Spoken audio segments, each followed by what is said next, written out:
Muito obrigado, Sra. Presidente. Sra. Presidente, há pouco passou pelo Parlamento uma lufada de ar fresco, um cheirinho a 25 de Abril. Bem precisado estamos desse 25 de Abril. Sr. Primeiro-Ministro,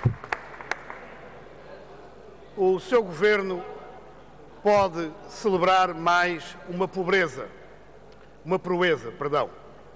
assinalar mais uma proeza insólita e dramática.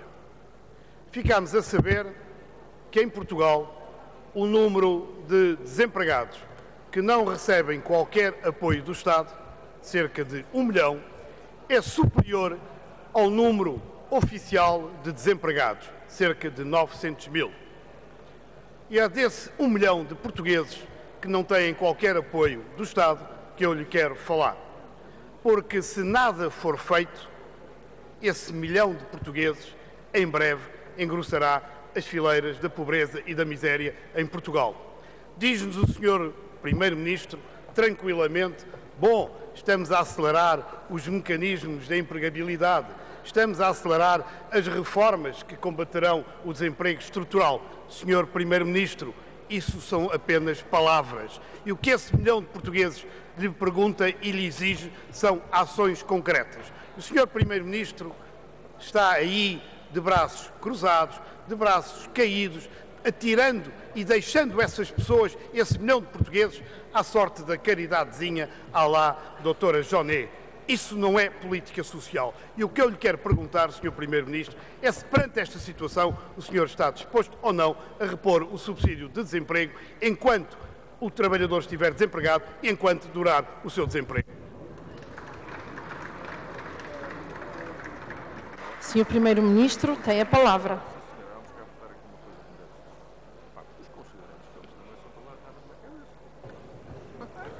Obrigado, Sra. Presidente. Sr. Deputado João Semedo, por mais capciosa que seja a forma de colocar uma questão que tem como consequência evidente o aumento de despesa não suportado por financiamento do Estado, o resultado é sempre o mesmo.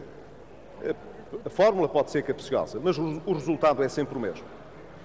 Todas as políticas que têm o perfil daquela que o Sr. Deputado agora colocou têm como efeito o aumento da despesa e, portanto, o aumento do déficit. O Sr. Deputado sabe que o Governo não tem essa liberdade. E, portanto, o Sr. Deputado pode fazer mais 3 perguntas deste género, colocando demagogicamente o problema. O Sr. Deputado não colocará demagogicamente o problema se souber quantificar essa medida e souber dizer como é que ela pode ser paga sem agravamento do déficit. Se conseguir, Sr. Deputado, sou o primeiro a dizer, o Governo não tem nenhuma intenção de recusar qualquer proposta que vise melhorar as circunstâncias de penosidade social em que hoje os desempregados vivem. Nenhuma. Portanto, Sr. Deputado, se de boa fé a proposta é o Governo tem isto ao alcance, não agrava o déficit, tem o financiamento próprio para isto, Sr. Deputado, eu gostaria de ouvir. Se não tiver, Sr. Deputado, então eu concluo que o Sr. Deputado se poderá dedicar a exercícios que, para efeitos de telejornal, podem ter algum interesse, demagogicamente, mas não é um exercício que eu possa levar a sério.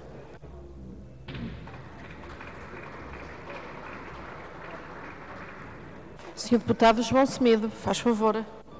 Sr. Primeiro-Ministro, ficámos a perceber que definitivamente o Sr. Primeiro-Ministro abandona esse 1 milhão de portugueses à sua má sorte.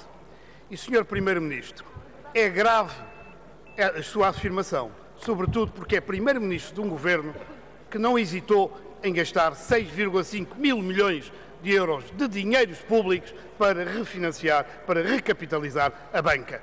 Não me venha dizer que não há dinheiro disponível para acudir à situação desgraçada, dramática desses 1 milhão de portugueses. Sr. Primeiro-Ministro, eu julgo que o Sr. Primeiro-Ministro não vai dizer o mesmo que o Ministro Vítor Gaspar, recusando, perante a evidência do que foram os resultados do último trimestre, que Portugal não está em plena espiral recessiva.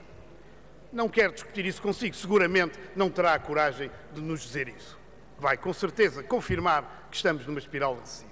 Mas o que eu lhe quero perguntar é de que é que o Sr. Primeiro-Ministro está à espera, de quantos mais pobres, de quantos mais desempregados, de quantas mais falências está à espera para mudar esta política. Porque se há espiral recessiva é porque a sua política é, de facto, uma outra espiral, uma espiral suicida, a espiral da austeridade, a espiral do desinvestimento público. E eu quero lhe perguntar quando é que o Sr. Primeiro-Ministro está a pensar mudar de política.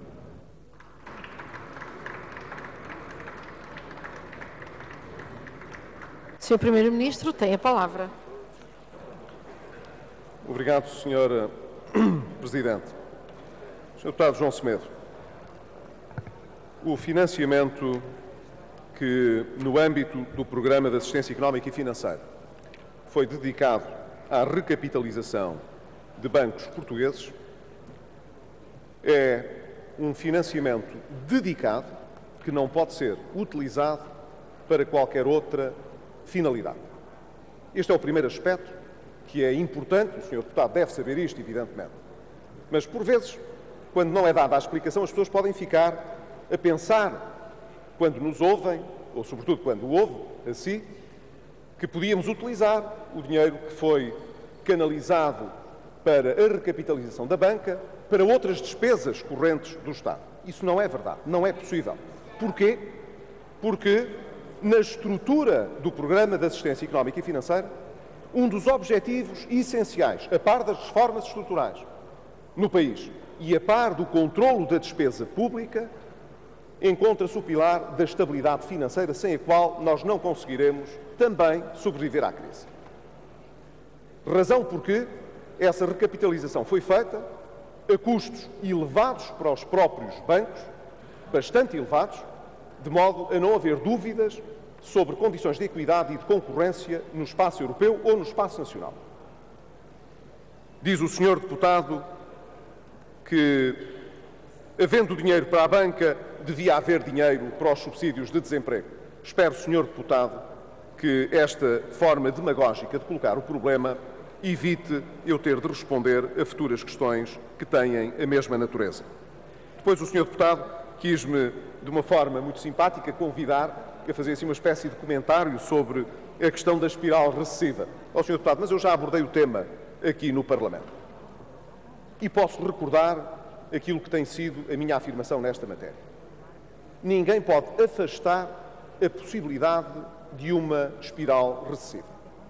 Eu espero que ela não se confirme e, portanto, reafirmo que o Governo tudo está a fazer para evitar que uma situação de espiral recessiva se venha a colocar. Não há, até hoje, uma evidência de que estejamos a viver numa espiral recessiva.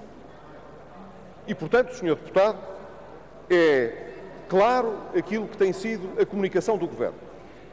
Nós temos, ao longo de 2012, 2011 e 2012, uma contração do produto que foi, sabemos-lo agora, 0,8% superior àquela que estava estimada no Programa de Estabilidade.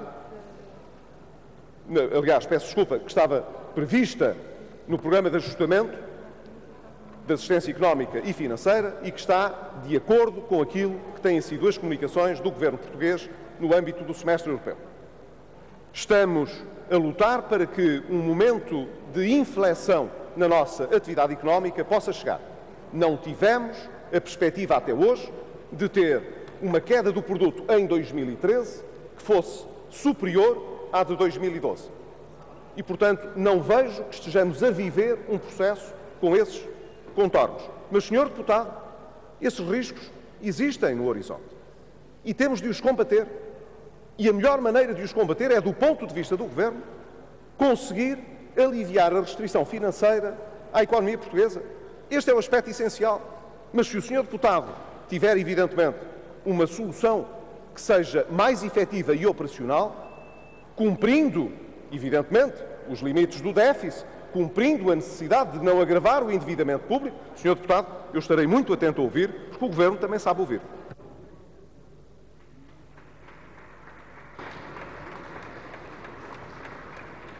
Sr. Deputado João Semedo tem a palavra. Muito obrigado, Sra. Presidente. Sr. Primeiro-Ministro, a sua resposta, afinal de contas, é uma novidade neste debate, porque, com muita clareza, o Sr. Primeiro-Ministro vem dizer que não há evidência que nós estejamos numa espiral recessiva. Bom, Sr. Primeiro-Ministro, eu sei que o Sr. Primeiro-Ministro não tem que saber de tudo, mas, carambas, 8 trimestres a empobrecer, a perder riqueza, não é uma espiral recessiva? O crescimento, a perda do PIB, o crescimento do desemprego, a queda das exportações, o Sr. Primeiro-Ministro acha que isto não é uma espiral recessiva? Bom, Sr. Primeiro-Ministro, seguramente que isso não irá fazer escola entre os economistas do país nem da Europa. Mas deixe-me dizer-lhe o seguinte, Sr. Primeiro-Ministro, sobre a banca e sobre o memorando. Quantas coisas no memorando o Sr. Primeiro-Ministro já modificou? Só se podem modificar as cláusulas que são favoráveis à banca, que acentuam a austeridade. Nada do resto pode ser alterado. O Sr. Primeiro-Ministro sabe tão bem como eu que a recapitalização da banca ajudou a banca a ganhar lucros com a especulação sobre a dívida pública. É para isso que serve a recapitalização da banca? Para alimentar os lucros da banca? Lucros, muitos deles, associados diretamente à compra da dívida pública. 800 milhões de euros no caso do BES, 300 milhões de euros no caso do BPI. E o Sr. Primeiro-Ministro vem dizer que não se pode mudar. Sr. Primeiro-Ministro, lamentavelmente, o Sr. Primeiro-Ministro já não tem tempo para me responder a uma curiosidade que eu tenho. Ontem, se não estou em erro, uma discreta notícia num jornal informava ao país que os ministros do Governo vão fazer uma volta a Portugal explicando aos militantes do PSD o que vai ser a reforma do Estado. Desta vez, vá-se lá saber porquê o CDS não se associa a essa volta a Portugal.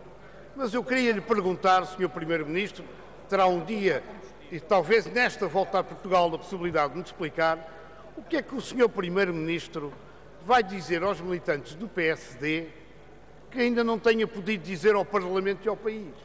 O que é que os militantes do PSD têm que o Parlamento e o país não tenha? Vai finalmente dizer onde e como vai cortar 4 mil milhões de euros? Ou não passa tudo de uma cruzada da fé para animar os fiéis das suas hostes? Eu gostaria e estarei atento neste fim de semana para perceber finalmente o que é essa reforma do Estado, onde é que vai cortar os 4 mil milhões de euros.